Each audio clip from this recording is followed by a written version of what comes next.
পরিবর্তন শুরু হয় মাথার ভেতরে।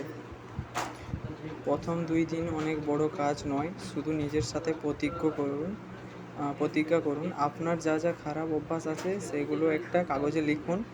এই 2 দিন শুধু নিজেকে নিয়ন্ত্রণ করা শিখুন। মনে রাখবেন, শুরু করাটা অর্ধেকটা জয়। দ্বিতীয় ধাপ, লড়াই 3 থেকে 5। এই 3 দিন হবে সবচেয়ে কঠিন। শরীর মন বলবে দূর, কাল থেকে করব। ঠিক এই সময়ে আপনাকে শক্ত হতে হবে। আলস্যকে পাত্তা দেবেন না। অল্প করে হলেও দিনের কাজ প্রতিদিন শেষ করুন। খুব সাধারণ নিয়ম মেনে চলুন। সময় মতো ঘুমানো, স্বাস্থ্যকর খাবার খাওয়া আর অত্যন্ত 30 মিনিট নিজের উন্নতির জন্য কাজ করা। তৃতীয় ধাপ, অভ্যাস 6 থেকে 7। শেষ 2 দিন আপনি নিজের তফাৎ বুঝতে পারবেন।